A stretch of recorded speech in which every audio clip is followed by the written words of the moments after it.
With reports that Ukraine has pushed Russia mostly out of its territory north of Kharkiv, we have been speculating where Ukraine would counter next, toward the railhead northeast of Kharkiv and Vovchansk, or the logistical hub at Kupiansk, where 3 major rail lines connect. Both those locations would cut off the flow of supplies to the Izium salient and Russia's 22 battalion tactical groups in the pocket, the largest concentration of Russian forces anywhere in Ukraine. Ukraine took a look at both of those critical logistical centers and then decided to hit the salient directly instead.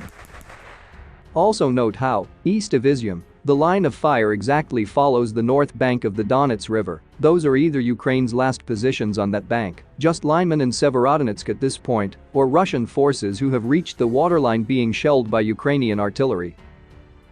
We can even see the massive artillery barrage at Russia's ill-fated Belohorivka River crossing attempt.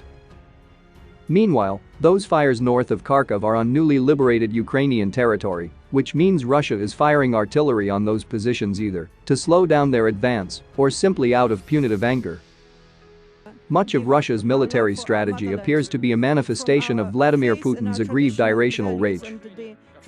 Back to the Battle of the Izium salient, Russian Telegram claims 5 Ukrainian brigades are moving in on Izium from the north, looking to directly cut off supply lines to the bulk of the Russian forces in the salient. That would be the equivalent of 10 to 15 Russian BTGs, which seems fantastical. Given how well Ukraine has fought, Russians may be mythifying them, so they seem 10 feet tall and 3 times their number. But for context, a Ukrainian brigade is around 1,600 troops and 200 armored vehicles. If these reports are correct, we're talking about 1,000 armored vehicles and a metric buttload of artillery raining on Russian positions. Ukraine had 20 brigades pre-war, with another 4 in reserve, which are likely already in action. More are being created from reservists, but there's no indication they've had to be fielded just yet. So 5 brigades would be a massive commitment of forces. Russia abandoned Kharkiv because it had no reserves left. Ukrainian General Staff and the Pentagon have said Russia has 19 BTGs in reserve in Belgorod, so why weren't they rushed to Kharkiv to defend their supply lines?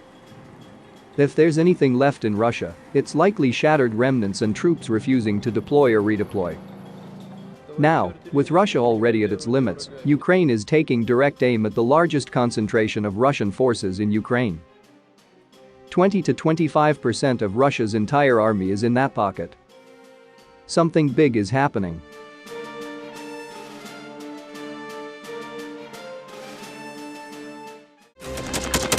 Thanks for watching, and don't forget to subscribe. Also, if you want to support Warthog Defense, please become our member and get early access to new videos, exclusive members-only videos, and become administrator in comment section. The membership link is in the description. Rescues every day. We had a guy last week at 6 rescues in 6 days. You know, he's doing the job every day.